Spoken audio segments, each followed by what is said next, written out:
Hello, my name is Afroz. I'm your EFOS trainer. Today I'm going to tell you about supply chain management.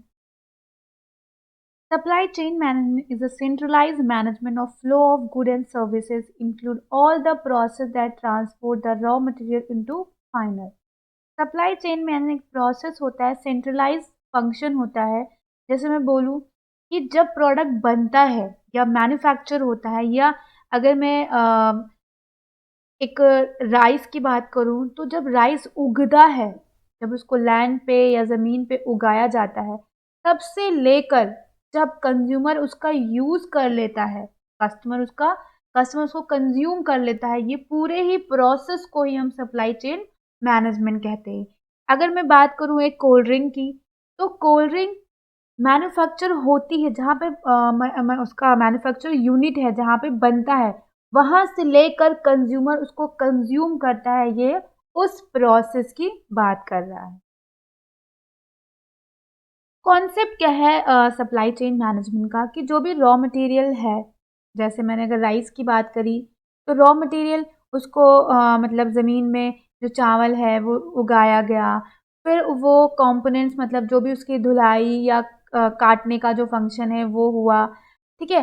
Manufacturer then retailers के पास जाता है, retailers के बाद consumer के जाता है। अगर मैं इसका एग्जांपल दूँ पूरा, तो एक अगर हम बिस्किट का एग्जांपल लेते हैं, तो बिस्किट रॉ मटेरियल जिस चीज़ से बनता है, मैदा, बिस्किट जो भी, उसको यूज़ करेंगे, मशीन का यूज़ करेंगे जो भी उसको बनाने में, फिर मैन्युफैक्चरर ये सारी चीज़ें कर रहा है। मैन्युफैक्चर करने के बाद जो भी तुम्हारा सप्लायर होगा या रिटेलर को हमें ट्रांसफ़र करना होगा, वो सारा स्टॉक बिस्किट का हम रिटेलर को पहुँचाएँगे। रिटेलर क्या करेगा, अपने स्टोर में रखेगा, स्टोर में रखने के बाद कंज्यूमर आएगा, कस्टमर आएगा, उसको खरीदेगा, परचेज़ करेगा और उसको कंज़्यूम करेगा। तो ये कॉन्सेप्ट है सप्लाई चेन मैनेजमेंट का, कैसे-कैसे होता है। जैसे मैंने आपको एग्ज़ाम्पल दिया, कोल्ड ड्रिंक का दिया, बिस्किट का दिया, राइस का दिया, किसी का भी एग्ज़ाम्पल ले लो, जो एक्चुअल बनने से लेकर मीन्स रॉ मटेरियल से लेकर उसको हम कंज्यूमर कस्टमर जब कंज़्यूम कर लेता है, या जो भी एक्टिविटीज़ बीच में हो रही है, ये उस प्रोसेस की बात कर रहा है।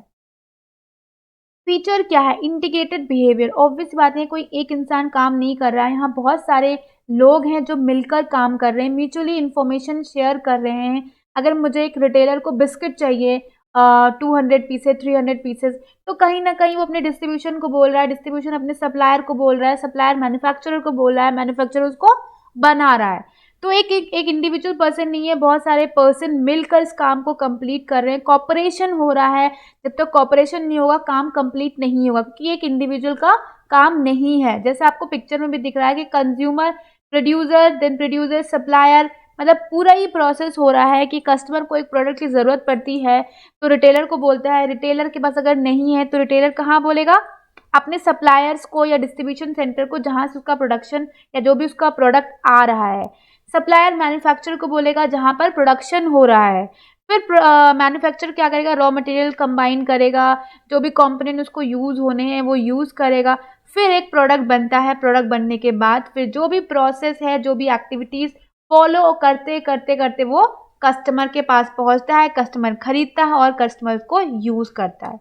Partner to build a long term relationship.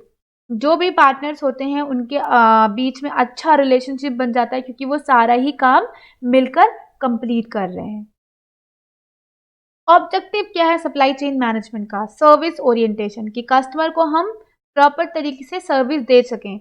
ऐसा ना हो कस्टमर को प्रोडक्ट चाहिए, वो 1-2 महीने तक प्रोडक्ट उसको मिल ही नहीं पा रहा है, तो कहीं ना कहीं वो दूसरे किसी और जो भी उसका जहाँ अवेलेबल होगा या जो कॉम्पिटिटर होगा वो दूसरे पे चला जाएगा। सिस्टम ओरिएंटेशन, एक पूरे सिस्टम में काम हो रहा है, ऐसा नहीं है कि कोई किसी और से, जैसे अगर मैं रिटेल की कस्टमर की बात करूँ, तो कस्टमर डायरेक्टली प्रोडक्शन या मैन्युफैक्चरर को नहीं बोल रहा है, वो किसको बोल रहा है, वो रिटेलर को बोल रहा है। रिटेलर जिसको बोल सकता है वो अपना आगे प्रोसेस करेगा, फिर वो आगे प्रोसेस करेगा, तो एक सिस्टम में सारा काम हो रहा है।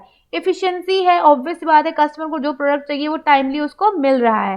टाइम को मिनिमाइज करता है, कि चीज़ों को टाइमली पहुंचा देता है। वर्क इन प्रोग्रेस, की ऐसा नहीं कि वर्क काम चलते जा रहा है, करते जा रहा है, काम कंप्लीट नहीं हो रहा है, तो टाइमली कंप्लीट करना, एफिशिएंसी निकालना, प्रोडक्ट कस्टमर को टाइमली पहुंचाना, या सर्विस टाइमली देना। तो ये क्या है, ये सारी चीज़ें ऑब्जेक्टिव है सप्लाई चेन मैनेजमेंट की। क्वालिटी इंप्रूव करते रहना, ट्रांसपोर्टेशन कॉस्ट डिक्रीज करना, मीन्स अगर कस्टमर को 2 प्रोडक्ट चाहिए तो ऐसा नहीं कि हम एक प्रोडक्ट एक दिन लेकर आ रहे हैं, दूसरा प्रोडक्ट एक दिन लेकर, हम ट्राई करते हैं कि जो भी हम ला सकते हैं एक साथ पहुँचा सकते हैं रिटेलर को, हम एक साथ सप्लाई उसको कर पहुँचा देते हैं। वैल्यू बढ़ाता है, ऑब्वियस सी बात है कि अगर हमें कस्टमर को टाइमली प्रोडक्ट मिल रहा है, क्वालिटी मिल रहा है, तो कहीं ना कहीं हम अपनी ऑर्गेनाइजेशन की वैल्यू को भी इम्प्रूव कर रहे हैं। This is all about the supply chain management, कैसे करता है प्रोडक्शन होने के बाद मैन्युफैक्चर, देन मैन्युफैक्चर के बाद रिटेलर, देन कंज्यूमर। ऑब्जेक्टिव्स क्या हैं, this is all about the SCM। Thank you, have a nice day.